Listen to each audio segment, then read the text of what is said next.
Here's something that makes me go, a car crashing in, was this one of the US Grand Prix? Was this one of the United States of America Grand Prix? You know, the one where the presidential candidate for America went and visited one of the team's garages, and amazingly, that team had success. And the media company that owns the show of Formula One, they're massive supporters of this presidential candidate and use their media channels to endorse and promote him. He's got the Midas touch, hasn't he? But in this particular race, a car crashed into a barrier.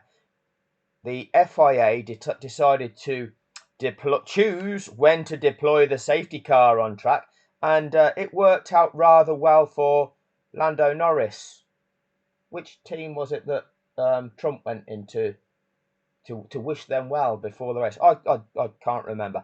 Anyway, the thing that makes me go, is that level of barrier damage compared to this level of barrier damage, which was deemed sufficient to red flag the event. However, it ain't just that makes me go, Let me just explain something to you. When an incident takes place on a racetrack and they are going to deploy the safety car, what initially happens is that you don't see those cars bunch immediately. That takes time. The first thing that has to happen is the cars have to slow down. All right? They all have to slow down to a delta. So the notification gets given, and that appears to all cars. You get the boards on the side of the track that will display it, and then on the driver's display in their car, it will show them the delta that they have to slow to. All right, so if they've all got to slow to a delta, they're all decreasing their speed, they're not catching each other. All right, so they've got to slow to the delta initially, and then after a period of time, the leader is caught by the safety car, the leader's slower, and then they all end up catching the leader. That is the way it works. That's the way you'll see it work every time. All right, so initially they slow to a delta. This notion of 10 car lengths in between each car, that doesn't come into play until they've all actually bunched up. All right, doesn't come into play because they've all slowed to a delta, and that delta it's about a lap and a half. It's a bit like until they've crossed the second safety car line for the second time, that then you don't have to comply to that delta. It's something like that, but it's certainly not immediately after the safety car's been deployed. It's initially you slow to the delta. Every car has to slow to the delta, so they're not catching each other.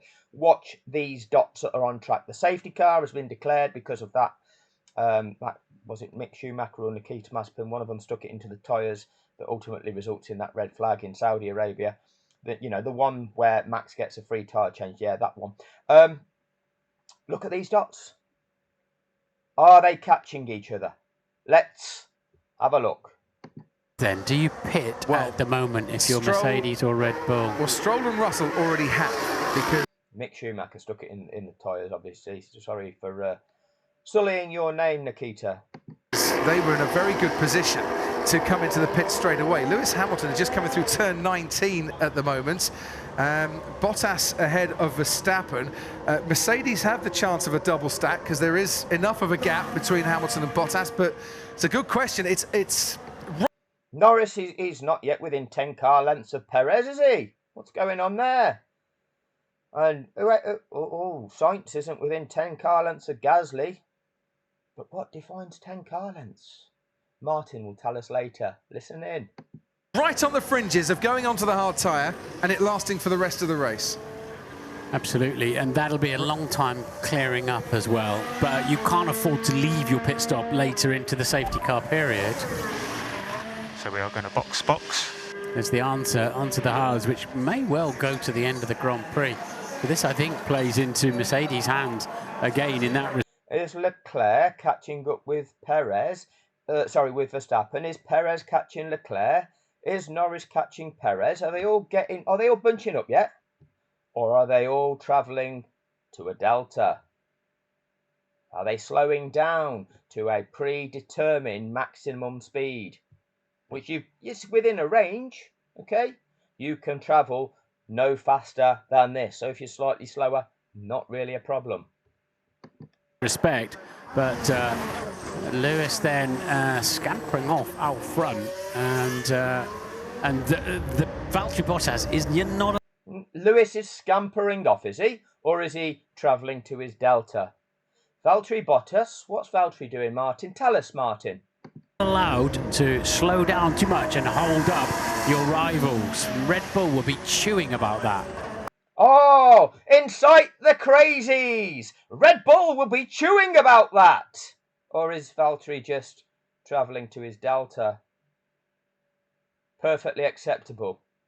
I think Max Verstappen is going to stay out here as Hamilton comes into the pits. Ted, down to you. So we've already had some action in here. George Russell has overtaken Lance Stroll in the pits. So that's a nice stop. With the medium tyres, it's a little bit too early, but those hard tyres, nice stop from Mercedes. Those hard tyres could now go to the end, but it's a bit of a push. I think they're also thinking, Mercedes, that there might be another one of these safety cars. The Ferrari comes in. Valtteri Bottas follows his team leader into the pits as well. And there is the Red Bull of Sergio Perez. So Max Verstappen has taken track position.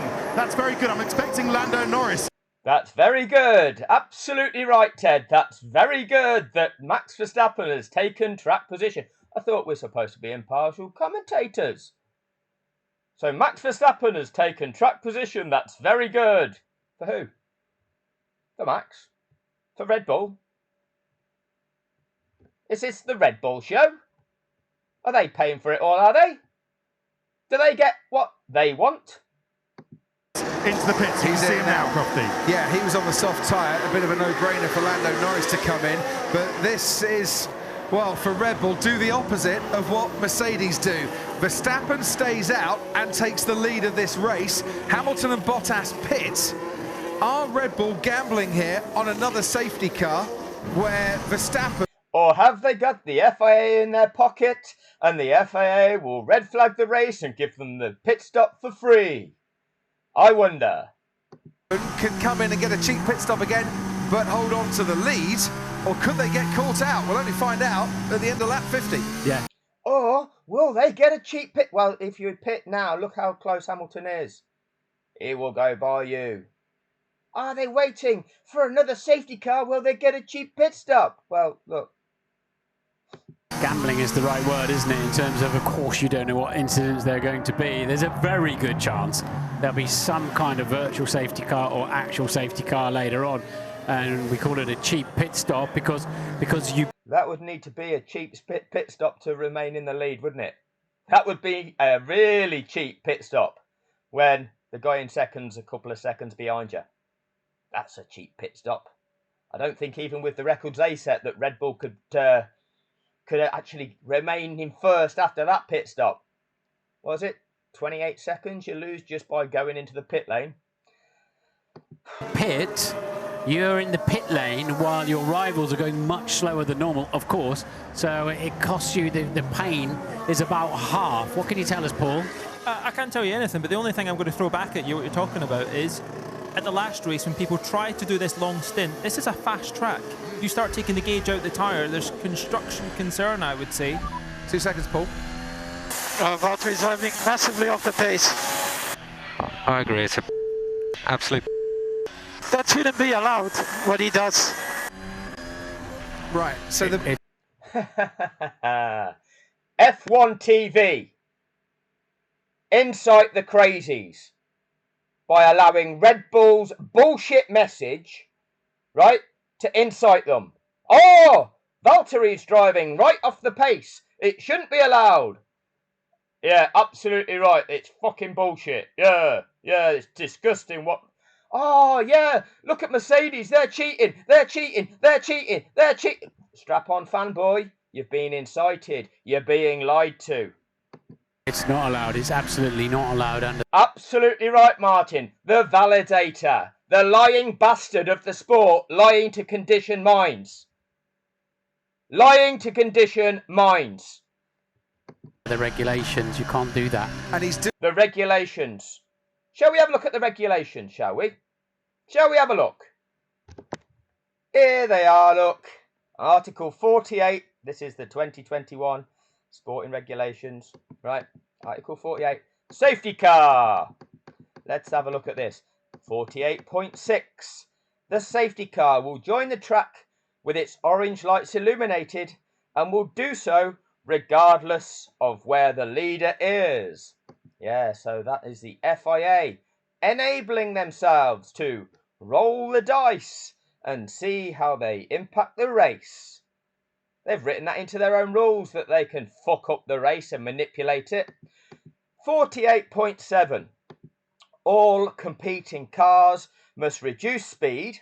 All competing cars must reduce speed. So if they all reduce speed uniformly, they ain't catching each other, are they? Because to catch, you've got to be travelling faster than the car in front of you. Yeah? Right.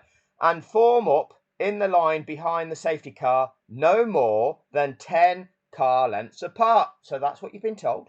Okay? How do they do that? Martin tells us he refers to regulations. Let's have a look at those regulations. Okay, 48.7, still reading.